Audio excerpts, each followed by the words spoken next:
मंडरा गांव में युवक की गोली मारकर हत्या, परिजनों ने शव उठाने से किया इनकार, ग्रामीणों का प्रदर्शन। कांडी से साकेत मिश्रा की रिपोर्ट।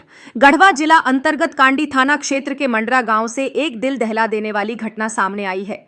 गांव के बाघाट बाबा देव स्थल के पास मवेशी चरा रहे 35 वर्षीय सुनील पासवान की 3-4 अज्ञात युवकों ने गोली मारकर हत्या कर दी। मृतक स्वर्गीय रामविलास पासवान का पुत्र था और मजदूरी कर अपने परिवार का भरण पोषण करता था। प्रत्यक्षदर्शियों के अनुसार हमलावरों ने पहले सुनील की डंडों से पिटाई की और फिर ताबड़तोड़ 3-4 राउंड फायरिंग की, जिसमें 2 गोलियां सिर में और एक शरीर के अन्य हिस्से में लगी। मौके पर ही सुनील की मौत हो गई। घटना को अंजाम देने के बाद आरोपी मौके से फरार हो गए। मृतक के भाई भोला पासवान ने बताया कि गांव के ही एक व्यक्ति से पुराने जमीन विवाद को लेकर यह रंजिश चल रही थी। मंगलवार को ही यह मामला थाने पहुंचा था और विरोधी पक्ष की ओर से जान से मारने की धमकी भी मिली थी। परिजनों का आरोप है कि हत्या एक सुनियोजित साजिश के तहत की गई। घटना की सूचना मिलते ही कांडी पुलिस मौके पर पहुंची, लेकिन परिजनों ने शव को उठाने से इनकार कर दिया। उनका कहना था कि जब तक एसपी मौके पर नहीं आते और आरोपियों की गिरफ्तारी नहीं होती, तब तक शव नहीं उठाने देंगे। परिजन मुआवजे, गिरफ्तारी और पुलिस की सख्त कार्रवाई की मांग पर अड़े रहे। परिजनों और ग्रामीणों ने शव को सड़क पर रखकर विरोध प्रदर्शन किया, जिससे माहौल तनावपूर्ण हो गया। स्थिति की गंभीरता को देखते हुए गढ़वा एसडीपीओ और नगर उंटारी थाना प्रभारी मौके पर पहुंचे और लोगों को शांत करने की कोशिश की। उन्होंने आश्वासन दिया कि जल्द से जल्द अपराधियों की गिरफ्तारी होगी और मुआवजे की सिफारिश की जाएगी। घटना की सूचना मिलते ही स्थानीय विधायक नरेश प्रसाद सिंह भी मौके पर पहुंचे। उन्होंने पीड़ित परिवार से मिलकर ढांढस बंधाया और प्रशासन से त्वरित व निष्पक्ष कार्रवाई की मांग की। पुलिस ने घटनास्थल से सबूत इकट्ठा करने की प्रक्रिया शुरू कर दी है। समाचार लिखे जाने तक शव को पोस्टमार्टम के लिए नहीं भेजा जा सका था, क्योंकि परिजनों ने विरोध जारी रखा था। सुनील पासवान अत्यंत गरीब परिवार से ताल्लुक रखते थे। उनके 2 बेटे, 4 बेटियां, पत्नी और वृद्ध मां हैं। अब इस घटना के बाद परिवार पर दुखों का पहाड़ टूट पड़ा है और पूरे गांव में शोक की लहर है। उनका काम सुगमता पूर्वक होना चाहिए, किसी के दबाव में नहीं होना चाहिए। और हम प्रशासन से यह भी मांग करेंगे कि क्षेत्र में जितने भी गुंडागर्दी हो रहे हैं, अगर उसको कुचला नहीं गया तो समझे कि क्षेत्र का स्थिति और खराब हो जाएगा।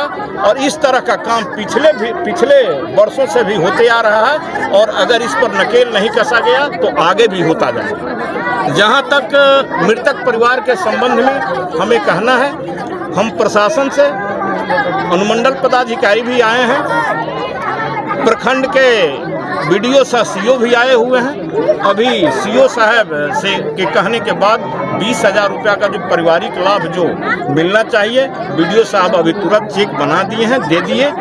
उसके बाद उप विकास आयुक्त से हमने बात किया, उन्होंने कहा कि अंबेडकर आवास हम उनको देंगे, और उन्होंने आश्वासन दिया कि अंबेडकर आवास जरूर देंगे। बाकी वृद्धा पेंशन या छोटे छोटे जो काम है ब्लॉक स्तर का है, हम लोग यहाँ का विधायक हैं, जरूर प्रयास करेंगे कि जो भी सुविधा इनको मिलना चाहिए जरूर मिलेगा।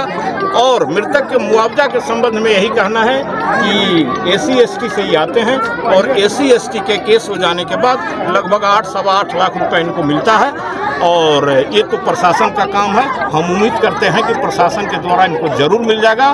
दूसरा यह पहलू है कि कल्याण विभाग से भी अगर किसी हरिजन आदिवासी को कोई स्वर्ण जाति के या अदर जाति के लोग जान मारते हैं, तो उस एवज में भी 8-8.25 लाख मुआवजा मिलने का प्रावधान है। हम कोशिश करेंगे कि जरूर इनका मदद करें, जितना संभव हो सके जरूर दिलवाने का प्रयास करें। सर, लॉ एंड ऑर्डर पे क्या बोलिएगा? ठीक है, पहले से लॉ एंड ऑर्डर खराब था, लेकिन अभी का क्या आपके द्वारा किया है? देखिए, लॉ एंड ऑर्डर तो चल ही रहा है, असल चीज संज्ञान में लेने का है।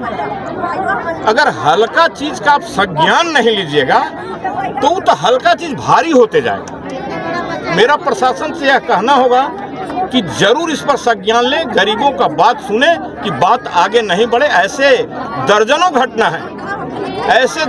घटना है जिसको हम जानते हैं, और जो गरीब आदमी है ऊपर के पदाधिकारी के पास गरीबी के चलते या जिस कारण के चलते नहीं जा पाता है। हम एक एसपी साहब जब नए आए थे तो हम व्यक्तिगत तौर से एसपी साहब को मिलकर इस सब सारी घटना को उनको जानकारी दिए। ठीक है। 8 सबसे पहले इनको पहचान हाँ, हम लोग साथ रहते हैं, दोनों काम सब बजाते हैं। हमारे समाज के गढ़वा के अध्यक्ष हैं, छोटा भाई है मेरा। हमारे समाज पासवान समाज के जिला पलामू जिला के हाँ, इनको नहीं जानते अध्यक्ष हैं, बाकी संदीप हमको नहीं जानते पलामू हैं। जिले के इनको जानते हैं। ठीक है, जिला के अध्यक्ष समाज का है समझ गए। और ये प्रभारी है परमंडल। तो यहाँ इनके पुत्र हैं मिथिलेश इन सबसे मिल चुके हैं, अभी आपसे नहीं मिले। सर हम लोग ऐसी कोई बात नहीं बोलेंगे कि करोड़ का मुआवजा मिले जो संविधान में नहीं है, फिर बेवकूफ बनाने वाली दोनों पार्टी का होगा। जो प्रावधान में है वो बता दीजिए, हम लोग संतुष्ट हम बता देते हैं। 8,25,000 रुपये SC/ST एक्ट के तहत कंपनसेशन के रूप में मिलता है। किस मत से मिलेगा सर? वो कल्याण विभाग उसका नोडल होता है, वो SC/ST एक्ट के तहत ही मिलता है। और वो DC सब जिसके बाद जनरली यहाँ पर कल्याण विभाग से आता है। 8.25 लाख वो ये नहीं कि सभी 8 लाख मिलेगा, और भी हम सोचेंगे और किन किन प्रोविजन से इसको दिलवाया जा सके। अभी हम लोग और R&D करेंगे कि 8.25 तो पक्का ही है वो, ठीक है। तत्कालीन जो मिल सकता था BCR वो तो हाँ 3 किस्त में मिलता ही। हाँ वो एक साथ ही मिलता है। उसका स्लैब है कि FIR होने पर इतना बन जाएगा, पोस्टमार्टम रिपोर्ट पर इतना हो जाएगा, इस पर इतना हो जाएगा, कन्विक्शन पर इतना हो जाएगा। वो 25% लास्ट में मिलता है कन्विक्शन के बाद। 8.25 हो गया। इसके बाद है कि जो उनकी विडो है, जो पत्नी है, उनको 5,000 रुपये पेंशन का प्रावधान है उस एक्ट में। किस मत से होगा सर? सब कल्याण। देखिए जब एक्ट जहाँ आ गया ना तो सब पूरा देश उसके अंदर आ गया। वही चीज़ है ना। हाँ अभी बता रहे हैं। फिर मान लीजिए जैसे बच्चे पढ़ना चाहते हैं ग्रेजुएशन तक, इनको जो भी पढ़ाई लिखाई कॉपी किताब स्टेशनरी सब उसमें मिलता है इन लोगों को। उसके अलावा स्कॉलरशिप मिलती है इनको। उसका अलग है कि कक्षा 5 पढ़ता तो 1,000 है, 10वीं पढ़ता है 2,000 है, 3,000 है, ऐसे इनको बच्चों की पढ़ाई का मिलेगा। भूमिहीन है तो उसमें 2 एकड़ तक की ज़मीन का प्रावधान है, ठीक है। ऐसी बहुत सारी चीज़ें उसमें है। पूरा एक्ट भी हम रास्ते में इसलिए पढ़ के आ रहे थे, तो बहुत मतलब कह सकते हैं कि उस परिवार को का मुखिया तो चला गया, उससे बड़ा तो फिर नुकसान कोई है ही नहीं है। बट उसको कभी कोई दिक्कत नहीं आएगी। ये इतना व्यवस्था सरकार या एक्ट ने कर रखा है कि उस एक्ट के तहत आप कहीं दिक्कत नहीं है। और सिर्फ वो तो अभी सिंगल हो गया। इसके बाद हम लोग अलग देखेंगे, जो हम एज ए SDM या एज ए DC सर या बाकी लोग देख सकते हैं, BDO साहब, CO साहब की इनको घर दिवा दीजिए, इनको ये स्कीम दिला दीजिए, वो तो अलग चीज़ हो गई। DDC साहब तुरंत वो तो हाथ मिल जाएगा, वो तो सब। तो बाकी चीज़ें तो हम लोग चाहेंगे और कैसे इनको दे सकते हैं। ये न्यूनतम चीज़ें थी जो SC/ST एक्ट के तहत उनको कंपनसेशन मिलता है।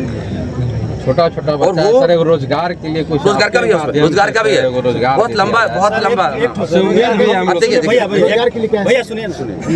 बच्चा तो पढ़ेगा रोजगार करेगा, दोनों एक साथ नहीं होता वो। इसलिए पूरा अलग कंडीशन है कि बच्चा रोजगार की स्थिति तो ये मिलेगा, पढ़ना है तो ये मिलेगा, क्योंकि अभी रोजगार की स्थिति नहीं है, ठीक है।